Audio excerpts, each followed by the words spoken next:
तो इंडिया में skin and heart diseases बढ़ते जा रहे, skin problems and heart diseases. और इसका मेन कारण तो यही है कि इंडियन डाइट उतना कुछ खास नहीं, क्योंकि मेनली ये कार्ब से ही भरा होता है। चलो आजकल प्रोटीन के मुद्दे पे तो सब उंगली उठा रहे, पर मैंने सोचा कुछ अलग करते। तो सोचा आज फैट, जो कि थर्ड मैक्रोन्यूट्रिएंट है और सेकंड मोस्ट इम्पॉर्टेंट मैक्रोन्यूट्रिएंट है मेरे हिसाब से, तो उसमें मुद्दा उठाते हैं। तब फैट जो होता है, जैसे कार्ब्स एंड प्रोटीन में 1 ग्राम कार्ब्स एंड प्रोटीन में आपको 4 कैलोरी मिलते हैं, बट फैट्स जो होते हैं वो थोड़ा ज़्यादा न्यूट्रिएंट डेंस होते हैं। तो 1 ग्राम फैट में आपको 9 कैलोरीज मिलती है। इसलिए लोग फैट को मोस्टली अवॉइड करते हैं या उतना पसंद नहीं करते जो लोग फैट लॉस में होते हैं, क्योंकि लोग सोचते हैं फैट बुरा है, पर ऐसा कुछ नहीं है। फैट जो है वो आपके ग्रोथ एंड हार्मोन प्रोडक्शन में बहुत इंपॉर्टेंट रोल प्ले करता है। आपके ब्रेन डेवलपमेंट एंड हार्ट को भी बहुत हेल्प करता है फंक्शन करने में। सो इसलिए फैट जो है बहुत इम्पॉर्टेंट है। तो आज हम उसी फैट के बारे में बात करने वाले हैं। तो प्रोटीन तो लोग जान लेते हैं कि 1.6 to 2 ग्राम्स पर kg ऑफ बॉडी वेट खा लेना है, मतलब हर जगह हो जाता है। मतलब फ़ैट कितना खाना है पहले वो बोल देते हैं। फ़ैट आपको मिनिमम 1.2 ग्राम तो 1.5 ग्राम ऑफ फैट आपको डेली कंज्यूम करना, मतलब आपके हार्मोन्स के लिए बेस्ट है। अब तो जैसे कि कोई 60 kg का बंदा है तो उसको mainly 70 to 80 grams of fat daily consume करना उसके लिए बेस्ट है। सो अब फैट में भी 3 टाइप्स है। एक तो जो कि है ट्रांस फैट।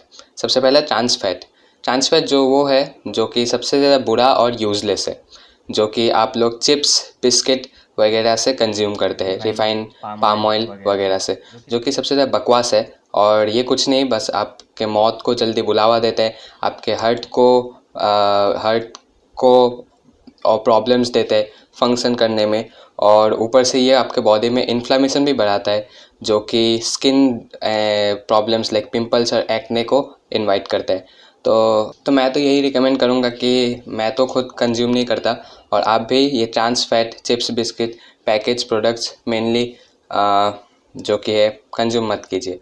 बट अब सबके लिए पॉसिबल नहीं है, तो अगर कम्प्लीटली भी अवॉइड नहीं कर सकते तो एटलीस्ट आप कम से कम कर दीजिए। अगला है सैचुरेटेड फैट्स। अब सैचुरेटेड फैट्स में है घी, बटर, डेयरी प्रोडक्ट्स, जो कि मेनली आपके hormonal control, hormone production and testosterone को प्रोड्यूस करने के लिए काम आता है। सो सैचुरेटेड फैट्स भी आपको कंज्यूम करते हैं, बट एक बैलेंस में आपको करना है। And last but most important है अनसैचुरेटेड फैट्स, जिसमें आते हैं 2 mono saturated fats and polyunsaturated fats. अब जिनका एक और नाम है मुफा एंड पूफा, बट आपको इतना मुफा पूफा फूफा में नहीं जाना है। मैं इसीलिए तो मैं आज आया हूँ आप लोग को ईजिली सब समझाने के लिए, ताकि सब कुछ क्लियर हो बिना इतना साइंटिफिक टर्म्स जाने।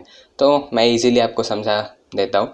जो मोनोसैचुरेटेड फैट्स मुफा है, ये क्या है, nuts, olive oil, mustard oil, यही सब है, जो कि आपके डाइट्स में मेनली हो ही जाता है। अगर नहीं भी है तो आप अपने डाइट में nuts and mustard oil, olive oil ये सब ऐड कीजिए। सो आपका जो मोनोसैचुरेटेड फैट्स है वो ठीक रहेगा।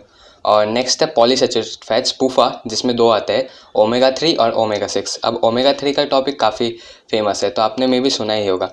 सो ओमेगा 3 क्या है? ओमेगा 3 जो है उसका मेन सोर्स है एल्गी ऑयल, जो कि पानी के नीचे होता है एल्गी। तो उन्हीं को जो मछलियाँ जब खाते हैं तब जो लोग बोलते हैं ना मछलियों के अंदर ओमेगा 3 बहुत होता है, फ़िश ऑयल कंज्यूम करो। जैसे मेरी मम्मी भी बोला करती थी जब मैं बचपन में नॉनवेज कंज्यूम करता था, अभी तो मैं वेजिटेरियन हूँ, तो तब बट जो उसी एल्गी को कंज्यूम करके मछली के अंदर जो है ओमेगा 3 आ जाते हैं। सो मेन सोर्स वही एल्गी ऑयल है और मछलियाँ। अब लोग इंटरनेट पे आपको बहुत कुछ बोलते मिल जाएंगे कि फ्लैक्स सीड में ओमेगा 3 होते हैं, वॉलनट्स में होते हैं, पर ये सब बकवास है। उनमें इतना कम क्वांटिटी होता है, आपके बॉडी में वो यूज़ भी नहीं होने वाला। सो आई वुड रिकमेंड कि अगर आप नॉन वेजिटेरियन कंज्यूम करते हो तो आप फ़िश ऑयल या फ़िश हेड कंज्यूम कीजिए, जिससे आपका ओमेगा 3 कंट्रोल में रहेगा और अगर आप वेजिटेरियन है लाइक मी, तो आप किसी एल्गी ऑयल सप्लीमेंट पे इन्वेस्ट कीजिए, क्योंकि ये ओमेगा 3 बहुत इंपॉर्टेंट है। कैसे कि ये जो है आपके बॉडी में इन्फ्लामेशन कम आता है। अब इन्फ्लामेशन वो मीन्स बॉडी के अंदर के हीट को कंट्रोल करता है। सो अगर इन्फ्लामेशन बहुत होंगे तो आपको पिंपल वगैरह की प्रॉब्लम होंगी। और एक और दिक्कत है, जैसे इंडिया में बुढ़े लोगों को अभी अर्थराइटिस एंड जॉइंट पेन्स की इशू बहुत होते हैं। वो क्यों? क्योंकि omega 3 lakhs in Indian diet. तो ओमेगा 3 जो है इन जॉइंट पेन, अर्थराइटिस जैसे दिक्कत में भी हेल्प करता है, इनको प्रिवेंट करने में हेल्प करता है। आपके जॉइंट हेल्थ को अच्छा रखता है, आपके ब्रेन हेल्थ को अच्छा रखता है, आपको हार्ट को सेफ रखता है। इसलिए आपको ओमेगा 3 कंज्यूम करने की बहुत ज़रूरत है। और नेक्स्ट है ओमेगा 6। आपको अपने के ओमेगा 3 और ओमेगा 6 दोनों को बैलेंस रखना है। पर इंडियन डाइट में क्या होता है, आपका नट्स एंड सीड्स में जैसे ओमेगा 6 हो जाता है, फ्लैक्सीड और ऑयल्स में। सो उससे आपका जैसे ओमेगा 6 तो बहुत ज़्यादा हो जाता है, बट जब ओमेगा 6 हाई चला जाता है तो आपको ओमेगा 3 जो है वो कम जाता है, और इसी की वजह से आपको होती है दिक्कतें, हेल्थ प्रॉब्लम्स।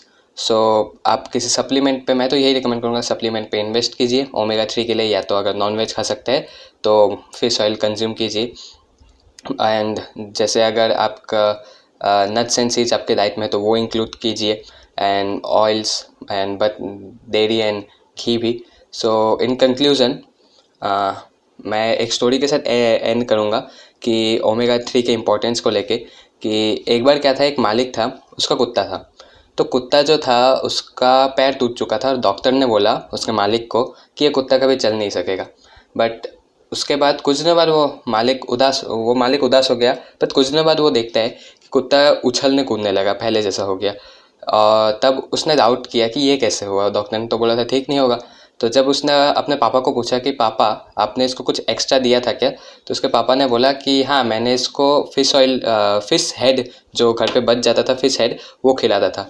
तो जब उस बंदे ने रिसर्च किया तब उसे पता चला कि fish head are very much rich in omega 3, जिसकी वजह से उसके कुत्ते का जो जॉइंट्स है वो ठीक हुआ, और रिकवरी में काफ़ी हेल्प किया। जो बॉडी के रिकवरी में है वो ओमेगा 3 हेल्प करता है, तो वो हेल्प किया, और इसलिए उसका कुत्ता जो है ठीक हो गया। तो इसलिए ओमेगा 3 इम्पॉर्टेंट है। सो इन कंक्लूज़न, जो 3 टाइप्स ऑफ फैट, कंक्लूजन देता हूँ, 3 types of fat. Trans fat सबसे बेकार और यूजलेस, आपको जितना हो सके इनको अवॉइड करना है, पैकेज प्रोडक्ट्स, रिफाइन ऑयल वगैरह। Unsaturated fats, ghee and dairy products से आपको ये मिलता है। ये hormone control and testosterone boost करने के लिए सबसे ज़्यादा इंपॉर्टेंट है, तो इसको आपको ज़्यादा नहीं, एक बैलेंस में खाना है। और अगला है मूफा एंड पूफा, जो कि अनसैचुरेटेड फैट्स है। सबसे पहले मूफा, जो कि आपके डेली डाइट में nuts and seeds, oils add करने से हो जाएगा। और अगला है पूफा में, जो कि है ओमेगा 6 पहले, जो कि आपके सेम वही nuts and seeds oils add कर देने से आपका ये हो जाता है, और इंडियन डाइट में मोस्टली हो भी जाता है। पर अगला है ओमेगा 3, जो लैक करता है हमारे डाइट में, तो उसके लिए आप किसी सप्लीमेंट पे इन्वेस्ट कीजिए। तो यही होगा। सो आज के लिए इतना ही। Thanks for watching my video. और अभी जैसे मैं एक टीनेजर हूँ, और टीनेज के एज से अगर हम इस पर ध्यान देंगे तो काफ़ी हेल्प हो जाएगी बुढ़ापे में, जैसे दिक्कतें कम आएंगी, हेल्थ प्रॉब्लम्स कम आएंगे। So that's it for today. Piece.